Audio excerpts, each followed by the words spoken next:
Hi everyone, SK మల్టీపర్పస్కు మీకు స్వాగతం.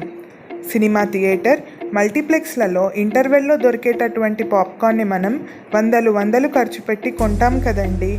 అలాంటి పాప్కార్న్ని కేవలం 10 రూపాయల ఖర్చుతోటే మన ఇంట్లో మన చేత్తో తయారు చేసుకుంటే ఆహా, ఆ రుచే వేరు కదండి. అది క్యారమిల్తో. సూపర్ కదా. ఈరోజు మన ఛానల్లో క్యారమిల్ పాప్కార్న్ని ఎలా తయారు చేసుకోవాలో చూసేద్దాం. దానికంటే ముందు మీరు నా ఛానల్ని మొదటిసారి చూస్తుంటే సబ్స్క్రైబ్ చేసుకొని పక్కనే ఉన్నటువంటి బెల్ ఐకాన్ని హిట్ చేయండి. ఇప్పుడు మనం దీన్ని ఎలా తయారు చేసుకోవాలో చూసేద్దాం. దానికోసం మనం ఇలాంటి ఒక కుక్కర్ని కానీ లేదంటే ఒక మందపాటి ప్యాన్ని కానీ పెట్టుకోవాలి. అందులో ఒక 1/2 కప్ నూనెని వేసుకోవాలి.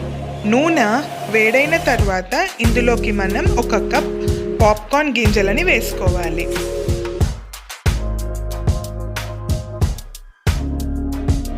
ఒకసారి దీన్నంతా బాగా కలుపుకొని మూతని పెట్టేయండి. ఇక చూడండి, ఒక డీజే సాంగ్ మాత్రం వచ్చేస్తుంది. ఆ డీజే సాంగ్ అయిపోయిన తర్వాత మన పాప్కార్న్ కూడా రెడీ అయిపోతుంది. మీరే చూడండి అది ఎలా వస్తుందో.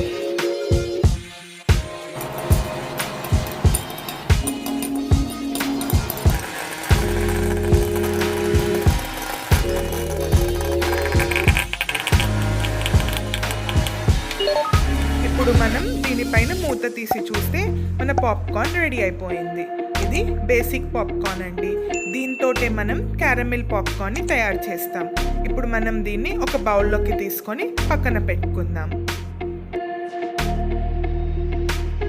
ఇప్పుడు మనం ఒక ప్యాన్ని తీసుకోవాలి. అందులోకి 1 కప్ పంచదారని వేసుకోవాలి. మనం పాప్కార్న్ని ఏ కొలతలో తీసుకుంటామో అదే కొలతకి సమానంగా పంచదారని వేసుకోవాలి.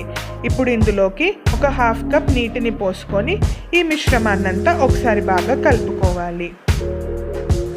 ఇలా మనం కలుపుతూ ఉన్న కొద్దీ ఈ పంచదార రంగు మారి క్యారమిల్ లాగా అవుతుంది. ఇది మనం మీడియం మంటలో చేయాలి.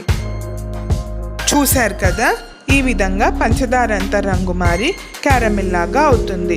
ఇప్పుడు పొయ్యి ఆపేసి ముందుగా మనం తయారు చేసుకున్నటువంటి ఆ బేసిక్ పాప్కార్న్ ఇందులోకి వేసి ప్రతి పాప్కార్న్కి ఈ క్యారమిల్ పట్టే విధంగా ఒకసారి బాగా కలుపుకోండి.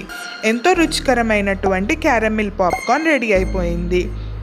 మీరు కూడా దీన్ని డెఫినెట్గా ట్రై చేసి ఎలా వచ్చిందో నాకు కామెంట్ సెక్షన్లో తెలపండి. Thank you for watching.